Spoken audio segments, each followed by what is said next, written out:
जय श्री कृष्ण मित्रांनो, खूप खूप स्वागत आहे तुमचं माझ्या आजच्या नवीन व्हिडिओमध्ये। तर कालच्या व्हिडिओत आपण काही श्लोक, भगवद्गीतेतील काही श्लोक, त्या श्लोकांचा मराठीमधनं अर्थ व त्या श्लोकांचं तात्पर्य जाणून घेतलं। तर आज आपण पुढील 3 श्लोक, त्या 3ही श्लोकांचा मराठीमधनं अर्थ व त्याचं तात्पर्य जाणून घेऊयात। आणि जर तुम्हाला काही प्रश्न विचारायचे असतील भगवान श्रीरामांविषयी आणि भगवान श्रीकृष्णांविषयी, तर ते तुम्ही मला विचारू शकतात कमेंट बॉक्समध्ये। तुमच्या प्रत्येक प्रश्नाचं उत्तर देण्याचा मी नक्की प्रयत्न करेन माझ्या पुढील येणाऱ्या व्हिडिओमध्ये। तर तुम्हाला काही विचारायचं असेल तर तुम्ही विचारू शकता। आणि जर तुम्हाला माझे व्हिडिओज आवडत असतील तर माझ्या व्हिडिओला लाईक करा, चॅनलवर नवीन असाल तर सबस्क्राईब करा। तर आजचा श्लोक असा आहे, अर्जुन उवाच सेनयोर्मध्ये रथस्थापतमेच्छुत यावदेतान्निरीक्षेह युद्धकामन अवस्थितान् कर्मय्या सह योद्धव्यमस्तिमर्ण। तर आता आपण याचा मराठीमधला अर्थ जाणून घेऊयात आणि त्यानंतर आपण लगेच याचं तात्पर्य देखील जाणून घेऊयात। कारण प्रत्येक श्लोक हा संस्कृतमधला आहे, तर त्या संस्कृत श्लोकाचा मराठीमधला अर्थ कळल्याशिवाय आपल्याला त्याचं तात्पर्य देखील जाणून घेता येणार नाही। तर त्याचा मराठीतून अर्थ मी तुम्हाला सांगते। अर्जुन म्हणाला, हे अच्युत। आता अर्जुन उवाच हे जे मी म्हटलं, तर उवाच हा शब्दाचा अर्थ म्हणाला असं होतो। अर्जुन उवाच हे अच्युत, कृपया माझा रथ दोन्ही सैन्यांच्या मध्ये घेऊन चल। म्हणजे येथे युद्ध करण्याच्या इच्छा प्रेरित असलेल्या आणि ज्यांच्याशी मला या भयंकर शस्त्रामध्ये संघर्ष करावयाचा आहे त्या सर्व उपस्थित मी पाहू शकेन। तर आता आपण याचं तात्पर्य जाणून घेऊयात। हा झाला याचा मराठीमधला अर्थ। तर आता आपण याचं तात्पर्य जाणून घेऊयात। श्रीकृष्ण जरी पुरुषोत्तम श्री भगवान असले तरी अहत्तुकी कृपेमुळे ते आपल्या मित्रांची सेवा करीत होते। ते आपल्या भक्तांवरील प्रेमात कधीही चुकत नाहीत, म्हणून त्यांना काही ठिकाणी अच्युत असे संबोधण्यात आले आहे। सारथी या नात्याने त्यांनी अर्जुनाच्या आदेशाचे पालन करावे लागले असे आहे आणि हे करण्यात त्यांनी कधीच संकोच केला नाही। यासाठी त्यांना अच्युत म्हणून संबोधण्यात आले आहे। जरही त्यांनी आपल्या भक्तांची सारथ्य स्वीकारली होती तरी त्यांच्या परम स्थानास कोणीच आव्हान देऊ शकत नाही। सर्व परिस्थितीत सर्व इंद्रियांचे स्वामी पुरुषोत्तम श्री भगवान ऋषिकेश आहेत।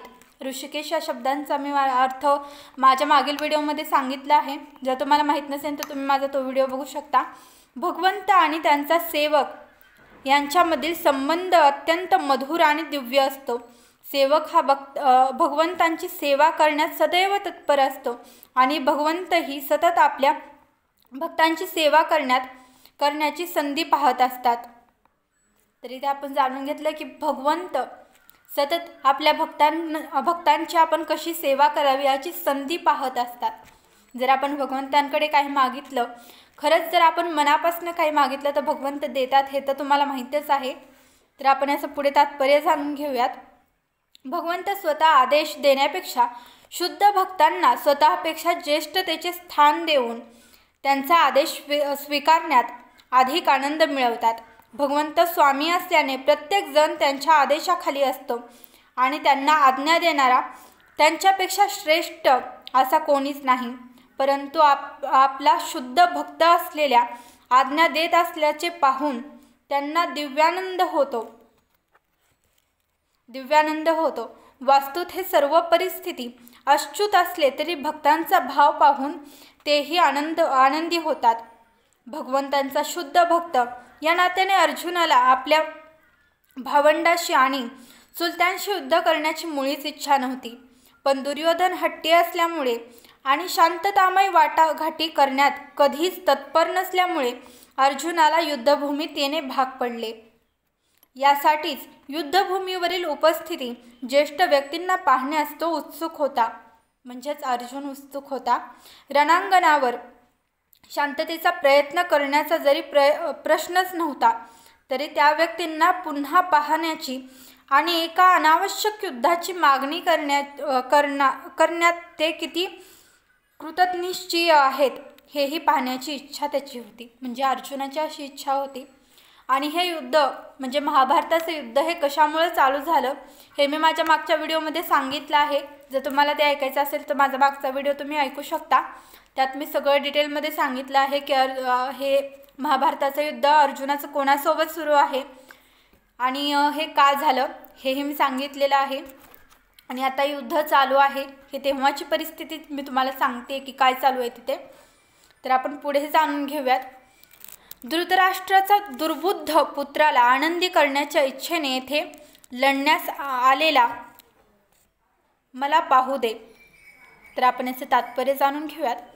दुर्योधन पिता धृतराष्ट्र यांच्या सहकार्याने दृष्ट बेता आखून पांडवांचे राज्य बळकविणारा होता हे उघड गुपित होते.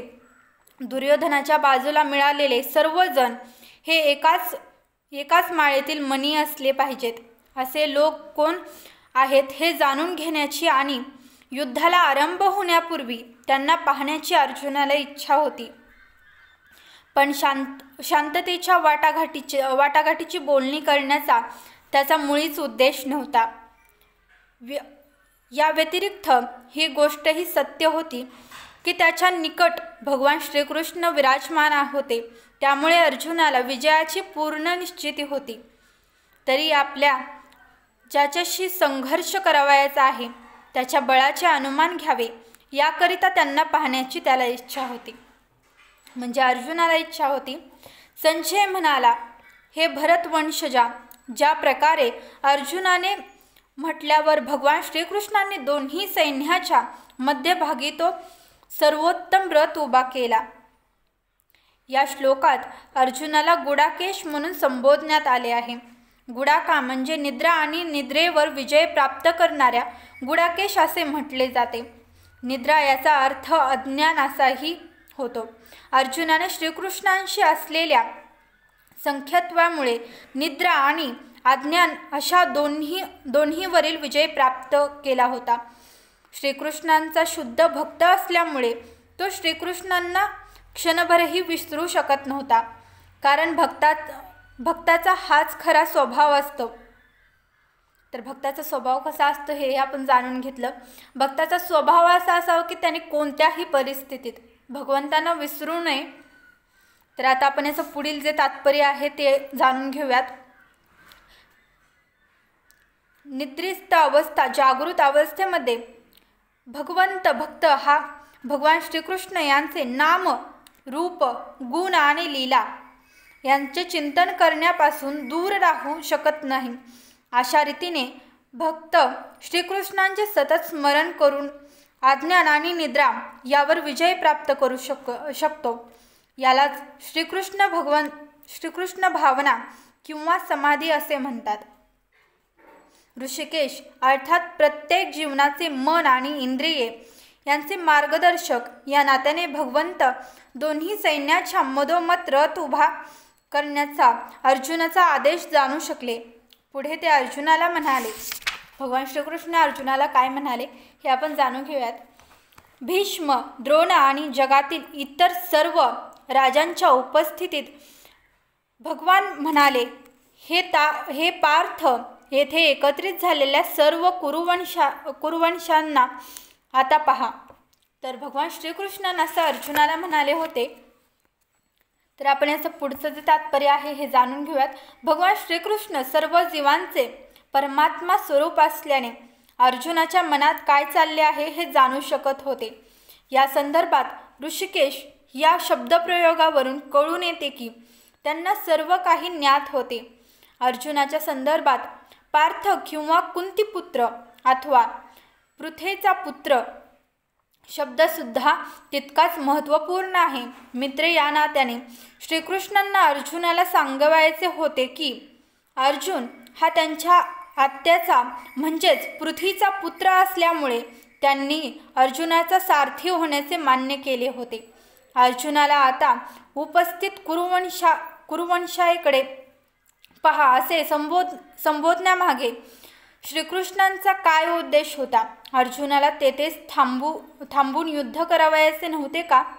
श्रीकृष्णांनी आपली आत्या पृथा हिच्या पुत्राकडून अशी अपेक्षा कधीच केली नव्हती. मित्रसुलभ विनोद करून अशा प्रकारे श्रीकृष्णांनी अर्जुनाचे मन पूर्वीच ओळखले होते. तर आज आपण हे जाणून घेतलं. आज आपण 3 श्लोकांचे अर्थ व तात्पर्य जाणून घेतलं. तो मी मागचा जो श्लोक सांगितला तुम्हाला तो 3 मध्ये डिवाइड होतो, म्हणजे ते 3 श्लोक एकत्रित करून सांगितले होते मी. आणि त्या 3ही श्लोकांचे जे पुढे जे मराठीमधनं अर्थ निघाले ते मी तुम्हाला सांगितले एक एक करून, आणि त्याचं तात्पर्य देखील मी तुम्हाला सांगितलं. आणि आजचा जो व्हिडिओ आहे यात जर तुम्हाला काही एखादा शब्द अवघड वाटला असेल, जो तुम्हाला एखादा शब्द कळाला नसेल, तो तुम्ही मला कमेंट बॉक्समध्ये विचारू शकता. त्या शब्दाचा अर्थ किंवा एखादी लाईन जर तुम्हाला कळली नसेल तर तेही मला तुम्ही विचारू शकता. माझ्या पुढील येणाऱ्या व्हिडिओमध्ये मी तुम्हाला नक्कीच सांगेन. तर आजचा व्हिडिओ जर तुम्हाला आवडला तर व्हिडिओला लाईक करा. चॅनलवर नवीन असाल तर चॅनलला सबस्क्राईब करा. जय श्रीराम. भेटूयात माझ्या पुढील येणाऱ्या व्हिडिओमध्ये.